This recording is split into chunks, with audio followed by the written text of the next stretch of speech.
Look at this beautiful baby. I love this plant already so much. Could knock someone out with this thing. Hey guys, welcome back to my channel. If you're new here, welcome. My name's Melissa and I'm really happy you're here. And I'm so excited for this video because this is my new plant baby that I got. Do you see how gorgeous it is? This is a Philodendron Majestic. I just got this one on my last shopping trip. It is gorgeous. Look at the back side. It kind of resembles an El Choco Red in a way with the backside. I figured we would do this video a little differently and have you kind of backed away from me some instead of being like so close. So this plant I got recently, like I said, it has 3 leaves and it has a new growth point right here. And I am going to take it out of this pot and put it into a clear nursery pot that I have here. And I have my normal mix that I make, and I have a little bit of the Soul Soils mix left. I'm gonna probably add the rest of this in my mix to make it a little bit more chunky. And we're gonna put him on the pole, and I'm really excited. I have 1 pole left. This is my last pole that I have pre-made. So the end of my pole is always empty because I put soil into here. And then once this is filled with soil, I put it into my pot like that and then fill up. And then I will be putting the plant on the front side of the pole, which is this here. If you haven't seen any of my moss pole content, I will link my playlist up here for you so you can check it out. So I did moisten this first so it is damp and ready to go. This is a standard 3-foot pole. That's how I make them now. And then the squares are 15 squares around to get the circumference, so the diameter of the pole. This is a little bit bigger than a 6-inch. I think this is 6.7. I get these clear pots off Amazon. You can use a 6-inch. 6-inch is what I prefer. This is a little bit bigger than what I like to start in, but it's all that I have currently on hand, so I'm just going to use this one. Normally I would let the plants acclimate a little bit, but I want to go ahead and get this guy on a pole before he pushes this new growth. One is in terracotta, and I already gave it water a few days ago, and the soil is completely dry. Terracotta just wicks away moisture, and I just don't like plants in terracotta, so I want to get this guy out of here. So this plant has 2 nodes. And they're older nodes. So most likely this plant will not root into the moss with these older nodes. So off of this new growth, that's the node that will most likely root into the moss. So I want to get him staked on a pole sooner than later so that he can grow into the moss and start climbing and attaching. So yeah, that's the plan. I'm going to go ahead and make my mix up, make it super chunky for this plant, and get him climbing. I'm just so excited. I'm gonna do this video with you guys being a little bit further away. I'm gonna try this out, but if you like it the other way when I do my normal repottings, let me know and I'll switch it back. I just wanted you to have like a full picture other than like being so close to the camera. So let me know what you guys like and I will do whatever style you guys prefer. This is my normal chunky mix here that I make, and I do have a tutorial on my channel. This is not as chunky as I like it for my poles, so I am taking a few scoops out. The base of the soil is ocean forest, so it's kind of peat moss base, which retains a lot of moisture. And so this is Soul Soils. I do love this mix. It is very, very chunky.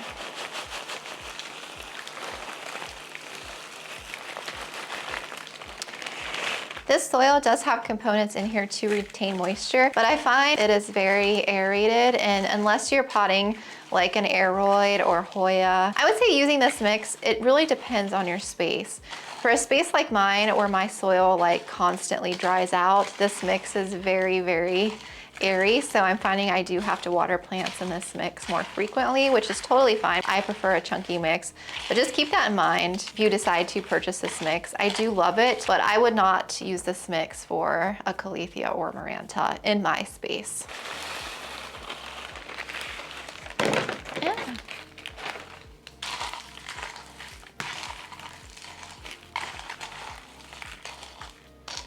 So the mix is like that. It is very, very chunky. So this is my Thiccly Fertilizer. This is the slow release.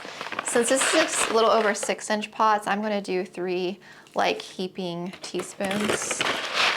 I'm just gonna mix it right in here. So 3 heaping ones. I'm still new with slow release. I've only been adding it in for like the past, I would say 2 months maybe. So I'm still like practicing with it and seeing how my plants respond. I do notice like crazy growth with some of my plants I have added slow release in. So I do like it. I'm not sure how often. It says every 6 months, but I do water my plants pretty frequently. So I'll have to see and watch the growth as it comes out. If it gets smaller for some reason, or I feel like the slow release isn't, I need more, I'll either add it sooner or I might supplement with another fertilizer on the side. I don't know, I'm still playing around with fertilizer. All right, so that is mixed in there. So first things first is you want to put a little bit of soil in the bottom of your pole here.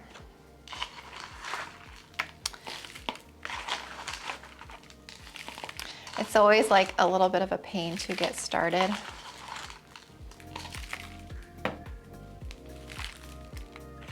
Because it basically wants to fall back out.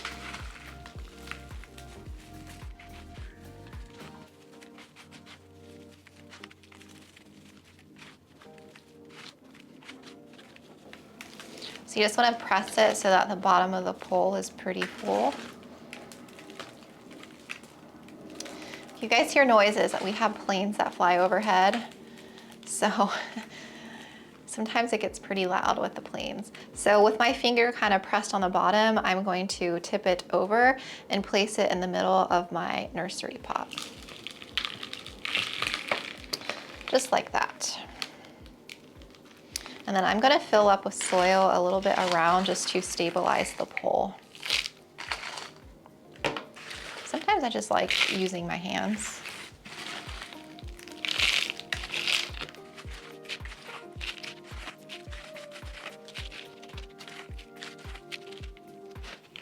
It's not very steady in here yet because I don't have it filled up with soil, but I want to get my plant added in here before I go any further. So the back side of the pole is here where you zip tied. So remember you want to place your plant in the front so that when the plant grows and attaches, the back end where it's zip tied, it doesn't like cut into the plant at all and like damage the leaves as they unfurl. Sometimes they can get stuck. Need to add a little bit more. I'm gonna definitely have to make another scoop up. That was not enough.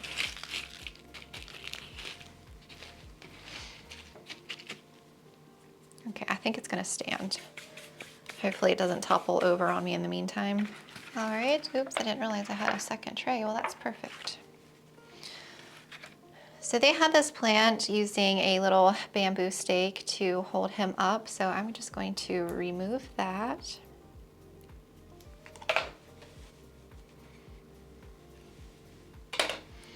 And we are just going to push our finger on the bottom of this hole inside a little bit to hopefully remove. Oh, see, he wasn't rooted in here at all. No roots, hardly any roots. I like to check my plant's root system when I get them sometimes because you just never know. Like, there's a little bit of dead, rotted ends here. And for this, I would normally soak the plant in water and hydrogen peroxide, but I think it'll be fine as long as I get him, you know, into this mix where it's more breathable. I feel like it was a little bit squished in that terracotta. Yeah, it'll be fine. There's only a few like dead ends. It could be just, I think it's, so root rot can be from too much water and it also can be from underwatering as well. Have the plant sitting in too dry of soil sometimes, when you go to water it again, it shocks the plant and it can cause the roots to rot that way as well. Yeah, so I don't have like that much of a root system, if you guys can see that. I'm just gonna go ahead and add him in here. So even though I'm using a huge pot and there's not many roots, it'll be fine. This plant is probably just going to focus on its roots first, and then it will slowly work on the new growth. And my mix is pretty chunky in here, so I'm not really worried about this plant like suffering from like any kind of root rot. It's definitely going to take a while to push new growth just because, you know, it is such a small root system. So these are my greening pins. I get these off Amazon. I have a huge bag here. I've actually gone through quite a bit of these pins. So I'm going to take one of my pins and then I have the plant centered. So you want to make sure the root system is down far enough in the pot. You don't want to hook these pins on the new growth. So right in between the the 2 nodes here is where I'm going to connect this to the pole. Just like that. That's a little bit loose. Let's do it a little bit wider. It'll sink right down. And so I'm going to do one more pin on the bottom on the 2nd node down here. And then I am going to do one more just to hold this leaf to the pole, like right here. I just don't want to do it on the new growth at all. All right, so he is secured to the pole, and I should have made more mix before I secured this. That's okay. 1, 2, 3. I don't have that much of this. Now I already added 3 scoops of fertilizer, so I'm not going to add any more fertilizer in here.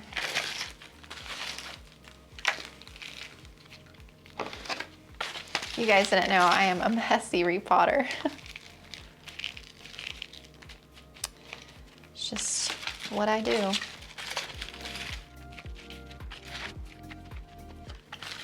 Oh my gosh, this looks so good already.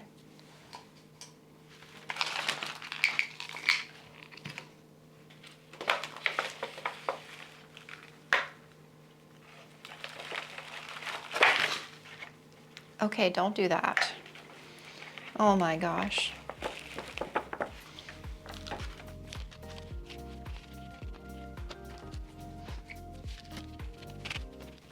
You basically just want to press down just to make sure that all the air pockets and stuff are covered. And then I will be watering the soil in after this. Just give it a good saturate, a good drink.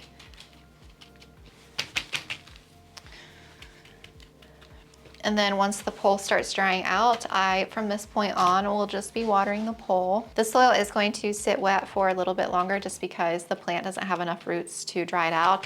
It does have a lot of, air holes in here, a lot of holes in the pot for airflow, but, it's still going to take a bit for this plant to kind of situate and grow more. It is a pretty chunky mix, so it will dry out. I just have to be mindful that it may just sit a little bit wet for more than what I'm used to. So I just have to make sure when I water this pole to only water it to about here, and then it'll drip down, like, I would say it drips like another good 6 to 8 inches at least.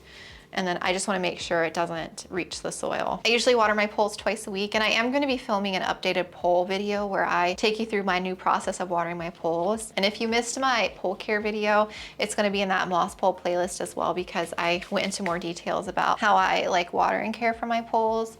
But I do water them differently now, so I do want to update you guys and fill you in on that. So yes, it looks so good now. Look how cute. And I'm going to take you guys up close here and show you everything that I did and the spot that he's going to be in, and you can get a closer look at him. Here is the plant all done. It is repotted, watered, hooked to the pole, and you can see it's a standard 3-foot pole is how I make them now.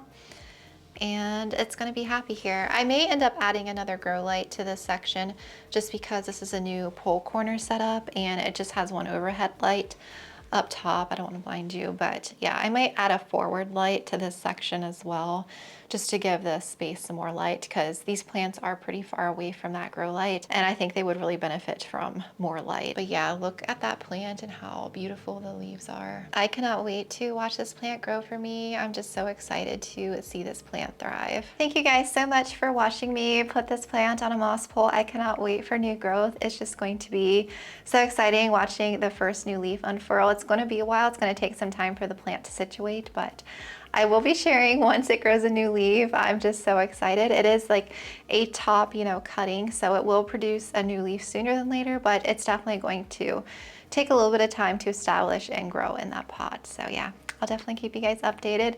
Thank you so much for watching. And again, don't forget to let me know in the comments if you like this style of me being further away from the camera or you'd rather me be a little bit closer. So let me know down below. And thank you guys so much for watching, and I'll talk to you all later.